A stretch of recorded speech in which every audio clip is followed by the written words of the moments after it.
బాబాయ్ నమస్తే, ఏం పేరు? అవి నరసింహాచారి. నరసింహాచారి గారు. చారి గారు, మరి ఇప్పుడు తెలంగాణ రాష్ట్రంలో కాంగ్రెస్ గవర్నమెంట్ కాంగ్రెస్ ఒకప్పుడు సరే ఒకప్పుడు మా మామగారు కూడా డిస్ట్రిక్ట్ ప్రెసిడెంట్. సరే ఓకే రైట్. ఇప్పుడు ప్రస్తుత పరిస్థితుల మీద మనం మాట్లాడుకుందాం. చారి గారు నేను మాట్లాడాను స్వచ్ఛందంగా బీజేపీ ఏదన్నా కానీ నాకు అనవసరం. నేనేమంటానంటే ఈ ప్రభుత్వం మీద మీకున్న అభిప్రాయం అంటే ఇప్పుడు 13 నెలలు అయింది. మరి కాంగ్రెస్ అధికారంలో రావడానికి అనేక రకాలైన హామీలు ఇచ్చింది.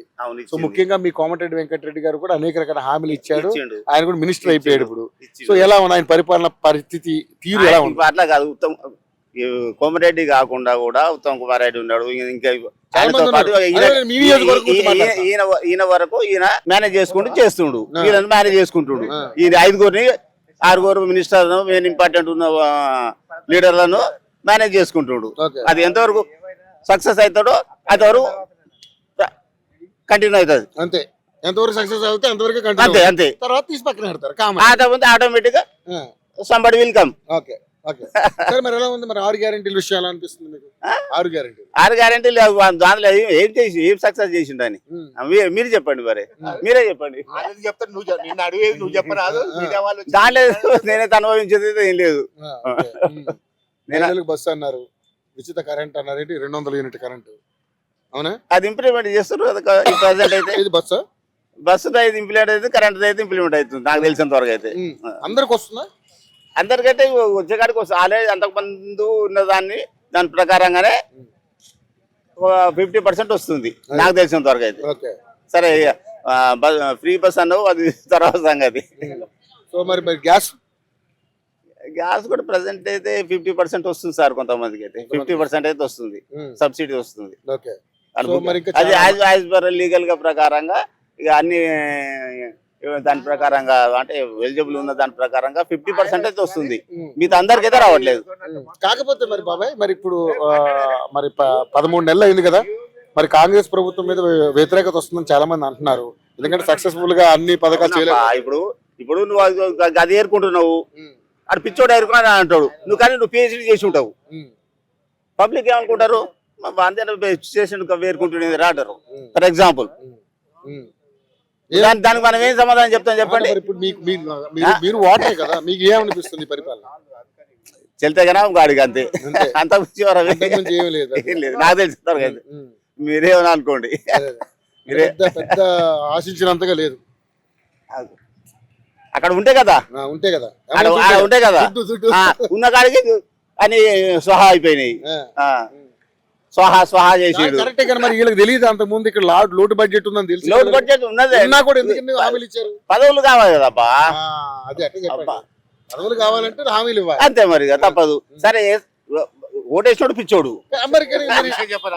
చెప్పనా 100 అబ్బావద్దాలు ఆడి ఒక పెళ్లి చేస్తారు ఎవరైనా. అవునా కదా? ఆడిండు 100 అబద్ధాలు ఆడిండు, కావాలనుకుంటే అయ్యిండు మినిస్టర్, అంతే ముఖ్యమంత్రి. ఆ తర్వాత దేవుడు ఎరుగు ఆడికి బంగారం పెడతాడో వెండి పెడతాడో అందుకొని ఒప్పుకుని చేసిండు.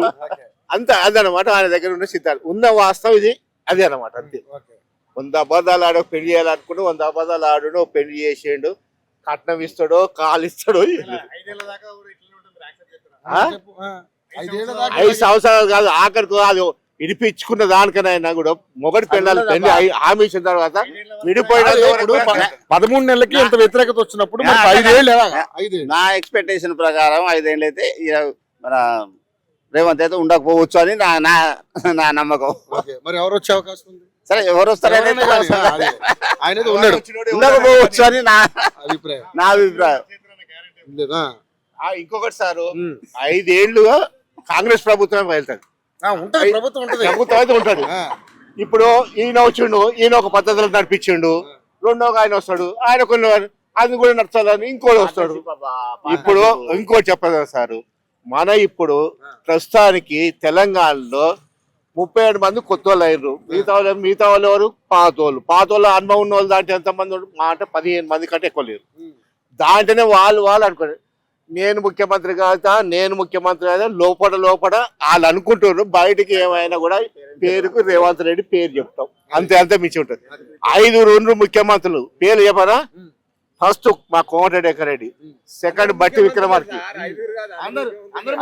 కాదు కాదు నేను లీడర్ చెప్తా, అందరూ సీనియర్ చెప్తున్నా నేను. జర సీనియర్లు కోమటిరెడ్డి వెంకరెడ్డి, బట్టి విక్రమార్క, ఇటు పోతే ఇక్కడ ఇటు పోతే ఉత్తమ్ కుమార్ రెడ్డి, ఇటు పోతే సీతక్క, తర్వాత ఇంకెవరు శ్రీధర్ బాబు,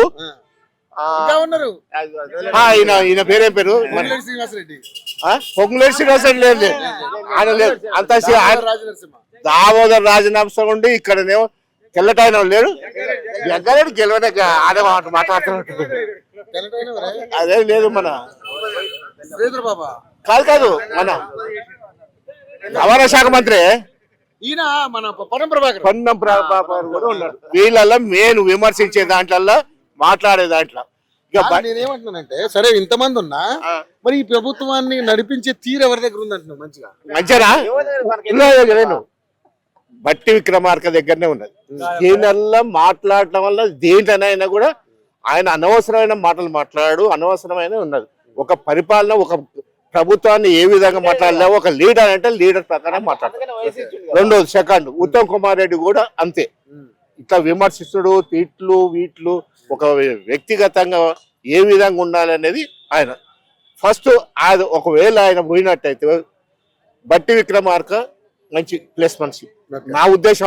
ఓవరాల్ గా మరి ఇప్పుడు ఎలా ఉంది కాంగ్రెస్ పరిపాలన? అంటే వీళ్ళంతా చేయగలుగుతారా లేరా? ఇప్పుడు ఎవరు ఇప్పుడు ఉన్న ప్రభుత్వం ఇక ఆయన హామీలు ఇచ్చిండు రేవంత్ రెడ్డి, హామీలు ఇచ్చిండు రేవంత్ రెడ్డి. అవి ఏంటో ఎట్లా అమలు చేయాలి, ఏ విధంగానే ఒక్కొక్క ఆయన ఒక్కొక్క విధంగా చేస్తుండు. అవి మంచి అవుతుంది తెలియదు, చెడు అయ్యేది తెలియదు. ఇక అంతేగాని అంత మించి ఏం లేదు. ఆయన అనవసరంగా హామీలు ఇచ్చానని ఇక్కడనే కాదు, కేంద్రం కూడా వాళ్ళు కూడా అయిష్టంగానే ఉన్నారు. అదైతే గ్యారెంటీ. ఒక కుటుంబం బాబు, ఒక కుటుంబం నలుగురు అన్నదమ్ములు ఉన్నారు. ఊకే నువ్వే ఉంటావా, ఇంకోటి ఉండవా? అది అది అది ముఖ్యంగా నేను ఉన్న వాస్తవం చెప్తున్నా. మీ పేరు? నా పేరు వెంకటయ్య. Okay right. ఓకే.